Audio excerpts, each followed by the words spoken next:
में होटल में लगी आग, लाखों का सामान जलकर खाक। मुंबई के उल्लू स्थित एक होटल में आग लग गई।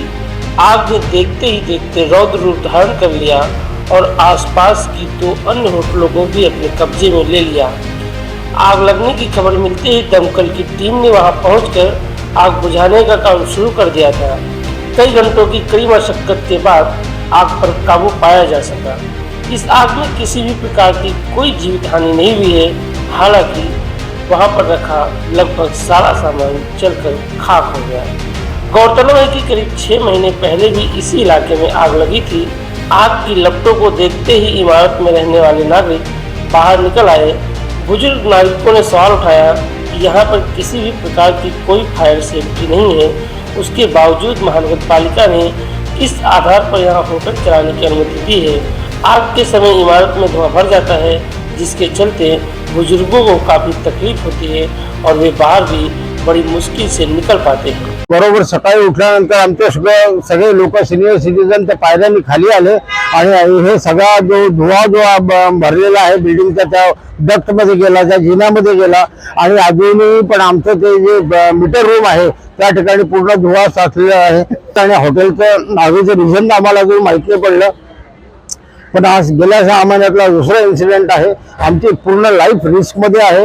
या बिल्डिंगच्या समोर जे झाड होतं ते सुद्धा त्याला सुद्धा आग लागली।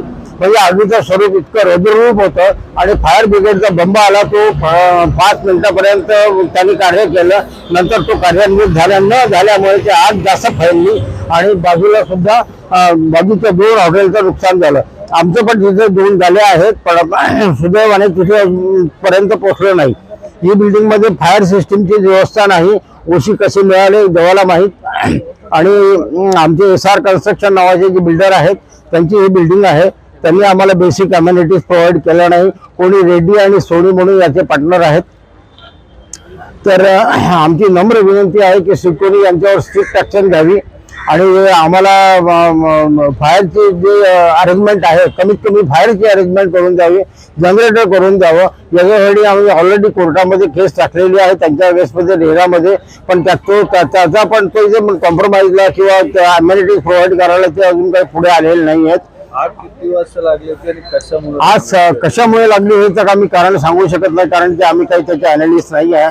बहुधा ते हॉटेल आहेत सगळे आणि त्याच्या चिमणीमध्ये जे काही ऑइल वगैरे जे थर जमा होतात त्याला कदाचित आग लागून झालं असेल। मागच्या वर्षी असंच झालं होतं, पण या आगीचं कारण जे आहे ते फायर ब्रिगेडवाले सांगू शकतील। आग तुम्ही म्हणता दुसऱ्यांदा लागली, पहिल्यांदा लागली होती तेव्हा असं काय फायरचे काय सेफ्टीचे काय तुम्ही घेतले काय? आम्ही पहिल्यांदा जेव्हा आग लागली होती तेव्हा आम्ही त्यांना अग्रेसिव्हली आमच्या सोसायटी तेव्हा फॉर्म झाले नव्हते, पण नंतर फॉर्म झाल्यानंतर आम्ही अग्रेसिव्हली त्यांच्याशी घेतलं की आम्हाला याच्या बेसिक बिल्डिंगला वाचवण्याच्या जे काही वॉटरचे अरेंजमेंट असतात, स्प्रे असतात, जनरेटर असतात किंवा ते जे रिझर्वायर असतात पाण्याचे वगैरे ते ऑपरेट करून द्या, चालू करून द्या। पण कुठल्याही प्रकारची हालचाल किंवा त्यांच्याकडनं सुरुवात झालेली नाही अजून।